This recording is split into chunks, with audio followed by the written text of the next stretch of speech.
Hello दोस्तों, स्वागत है आपका राजीव पांडे मोटिवेशनल चैनल में। दोस्तों, अगर आपको जीवन में सफल होना है या जीवन में कुछ करना है तो आपको अपने अंदर एटीट्यूड डेवलप करना होगा। आपने सुना होगा एटीट्यूड इज़ एवरीथिंग।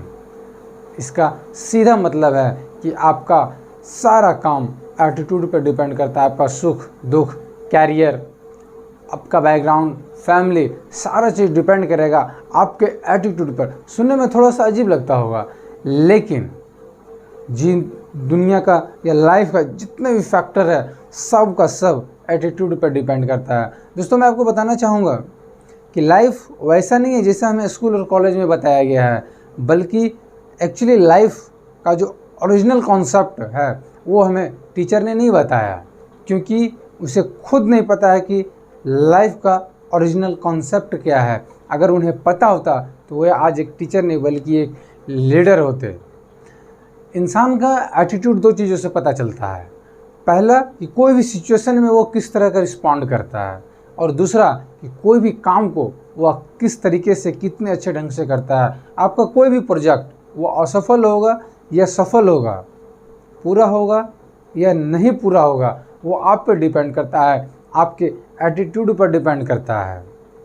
सफल होने वाले लोग कोई अलग काम नहीं करते हैं, बल्कि उसी काम को अलग तरीके से करते हैं। दोस्तों, मैं आपको फिर से बताना चाहूँगा, क्रिकेट के इतिहास में बहुत सारे क्रिकेटर हुए हैं, लेकिन विराट कोहली जैसा कोई क्रिकेटर नहीं हुआ। आईसीसी के ओडीआई में नंबर 1 पोजीशन पे विराट कोहली हैं। आईसीसी के ओडीआई में तीनों फॉर्मेट में, टेस्ट, वनडे और 20 के तीनों फॉर्मेट में विराट कोहली सर्वोत्तम स्कोर बनाते हैं। कम से कम हर मैच में 50 से रन रेट उनका ऊपर आता है। क्रिकेट के इतिहास में पहली बार ऐसा हुआ है कि क्रिकेट के तीनों हाईएस्ट अवार्ड विराट कोहली के नाम हैं। ODI player of the year, test player of the year और T20 player of the year Virat Kohli के नाम है। एक इंटरव्यू में जब विराट कोहली से पूछा गया कि आप जब क्रिकेट खेलने के लिए मैदान में उतरते हो आप इतने अच्छे परफॉर्मेंस कैसे करते हैं, तो विराट कोहली ने कहा, जब मैं क्रिकेट खेलने के लिए, जब बैटिंग करने के लिए जब मैदान में उतरता हूँ तो हम इस एटीट्यूड के साथ उतरता हूँ कि ये हमारा आखिरी मैच है। अगर इसमें हम बेहतरीन प्रदर्शन करेंगे तो ही हम इस टीम में रह पाएंगे। अगर हमारा प्रदर्शन ख़राब रहा तो हम इस टीम से बाहर हो जाएंगे। और इसी एटीट्यूड के साथ हम खेलते हैं और बेहतर करते हैं। दोस्तों, अगर आपने भी इस एटीट्यूड को अपने जीवन में उतार लिया, अपने जीवन में अप्लाई कर लिया, इस एटीट्यूड को अपने अंदर उतार लिया, तो आप जिस भी फील्ड में हैं और जहाँ भी हैं धमाल मचाएंगे। You just take care of your attitude and attitude will take care of everything. आप एटीट्यूड को संभालो, बाकी सब एटीट्यूड पे छोड़ दो, एटीट्यूड सब संभाल लेगा। दोस्तों, मैं आपको फिर से बताना चाहता हूँ, एक ऐसे महान पर्सनालिटी जो 19वीं सदी के वेस्ट स्पॉटमैन का किताब अपने नाम किए हैं, वैसे शख्सियत जो 56 बॉक्सिंग चैम्पियन में 51 बॉक्सिंग चैम्पियन जीते थे और 37 फाइट को नॉकआउट पर जीते थे। इसका सीधा मतलब है अपने विरोधी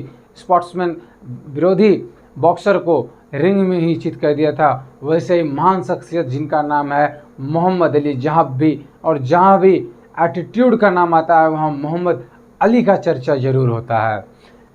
मैं आपको जानकारी के लिए बता दूं कि मोहम्मद अली 24 घंटा में 15 घंटा जिम में प्रैक्टिस करते थे, जिम में बॉक्सिंग का प्रैक्टिस करते थे, और साथ ही साथ फिज़िकल फिट रहने के साथ साथ वो मेंटल फिट और मेंटल स्ट्रांग होने का भी प्रैक्टिस करते थे।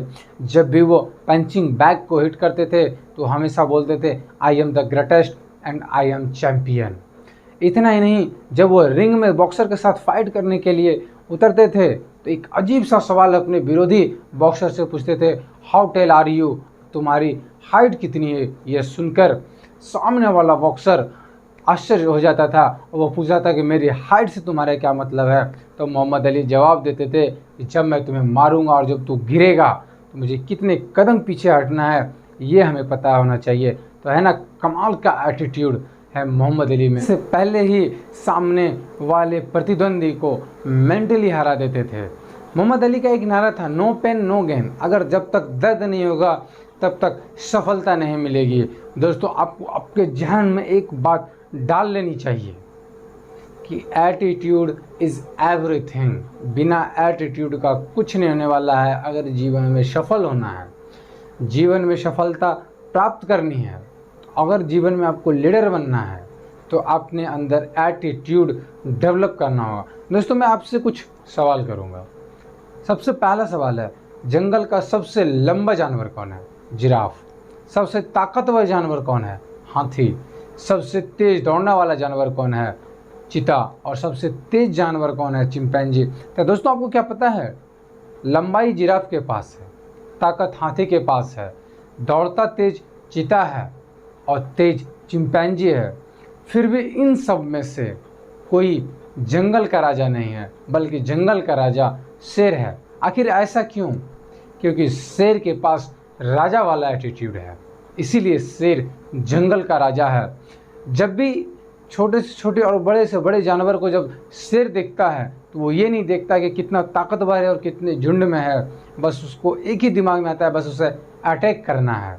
लेकिन जब कोई दूसरा जानवर जब शेर को देखता है तो उसके सामने उसको मौत खड़ा नज़र आता है, उसके शेर में एक शिकारी नज़र आता है। और यही कारण है, और शेर का यही एटीट्यूड उसे जंगल का राजा बनाया है, और यही एटीट्यूड की वजह से शेर जंगल का राजा कहलाता है। तो दोस्तों अगर आपको जीवन में सफल होना है तो अपना एटीट्यूड को चेंज कीजिए, एटीट्यूड पर काम कीजिए, अपना एटीट्यूड को डेवलप कीजिए, तभी आप सफल हो सकते हैं, एक सफल लीडर बन सकते हैं। तो दोस्तों आई होप ये वीडियो आपको अच्छा लगा होगा। तो दोस्तों वीडियो कैसा लगा कमेंट बॉक्स में बताएं, वीडियो को लाइक करें, सब्सक्राइब करें एंड शेयर करें। जय हिंद।